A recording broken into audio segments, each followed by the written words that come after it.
ಉಡುಪಿ ನಗರದ ಬ್ರಹ್ಮಗಿರಿ ಸಮೀಪದ ನಾಯರ್ ಕೆರೆ ಪೋಷಣೆ ಇಲ್ಲದೆ ಕುಳಿತು ನಾರ್ತಾ ಇದೆ. ರೋಗ ಹರಡುವ ಕೇಂದ್ರವಾಗಿ ಮಾರ್ಪಟ್ಟಿದೆ. ಲಕ್ಷಾಂತರ ರೂಪಾಯಿ ಖರ್ಚು ಮಾಡಿ ಕೆರೆಗೆ ಕಟ್ಟೆ ಮೆಟ್ಟಿಲು ನಿರ್ಮಾಣವನ್ನ ಮಾಡಲಾಗಿದೆ. ಕೆರೆಯ ಸುತ್ತಲೂ ಇಂಟರ್ಲಾಕ್ ಅನ್ನು ಹಾಕಿ ವಾಕಿಂಗ್ಗೆ ವ್ಯವಸ್ಥೆಯನ್ನ ಮಾಡಲಾಗಿದೆ. ನಾಯರ್ ಕೆರೆಯ ಪಕ್ಕದಲ್ಲೇ ಪುಟ್ಟದೊಂದು ಪಾರ್ಕ್ ಇದೆ. ನೂರಾರು ಜನ ಬೆಳಗ್ಗೆ ಸಂಜೆ ವಿಹಾರಕ್ಕೆ ಬರ್ತಾರೆ. ಶಟಲ್ ಬ್ಯಾಡ್ಮಿಂಟನ್ ಕೋರ್ಟ್ ಮಾಡಿ ಆಡ್ತಾರೆ. ಸುತ್ತಮುತ್ತ ಜನವಸತಿ ಪ್ರದೇಶ ಇದೆ. ನಗರದ ನಡುವೆ ಇರುವಂತಹ ಏಕೈಕ ಸಾರ್ವಜನಿಕ ಕೆರೆಯನ್ನ ಸ್ವಚ್ಛ ಮಾಡಬೇಕು. ಸುತ್ತ ಕಲ್ಲು ಬೆಂಚು ಬೆಳಕಿನ ವ್ಯವಸ್ಥೆಯನ್ನ ಮಾಡಬೇಕು. ಹಿರಿಯ ನಾಗರಿಕರ ಮಕ್ಕಳ ವಿಹಾರಕ್ಕೆ ಅನುಕೂಲವನ್ನು ಮಾಡಿಕೊಡಬೇಕು. ನಗರಸಭೆ ಸ್ಥಳೀಯ ಜನಪ್ರತಿನಿಧಿಗಳು ಈ ಬಗ್ಗೆ ಮುತುವರ್ಜಿಯನ್ನು ವಹಿಸಬೇಕು ಎಂಬ ಒತ್ತಾಯ ಕೇಳಿ ಬಂದಿದೆ ಎಂದು ಸಾಮಾಜಿಕ ಹೋರಾಟಗಾರ ರವಿ ಕಟ್ಪಾಡಿ ಹೇಳಿದ್ದಾರೆ. ಇದೊಂದು ನಾಯರ್ ಕೆರೆ ಸಿಟಿ ಮಧ್ಯೆನೇ ಇದು.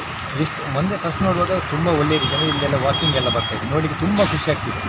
ಬಟ್ ಇವಾಗ ನೋಡುವಾಗ ಅದನ್ನು ನೋಡುವಾಗಲೂ ಒಂದು ಬೇಸರ ಆಗ್ತದೆ. ಅಂದರೆ ಒಂದು ರಸ್ತೆ ಬದಿಯಲ್ಲಿ ಒಂದು ಚರಂಡಿಯಲ್ಲಿ ಈ ಬಾತ್ರೂಮ್ ನೀರೆಲ್ಲ ನಿಲ್ತದೆ, ಕೊಳಚೆ ನೀರು ನಿಂತಾಗಿದೆ, ಅಂದರೆ ಅದರ ಮೇಲೆ ಪಾಚಿ ಕಸ ಕೂಡ ಬಂದು ಬಿಸಾಡ್ತಾರೆ.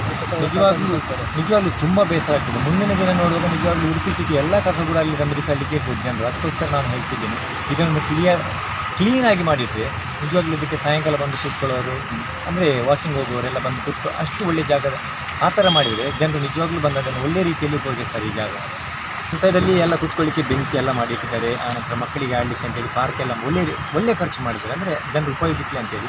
ಆದರೆ ಇದನ್ನೇ ನೋಡಲಿಕ್ಕೆ ಹೋದರೆ ಈಗ ಅದರ ಹತ್ರ ಯಾರೂ ಸುಳಿಯೋದೇ ಇಲ್ಲ.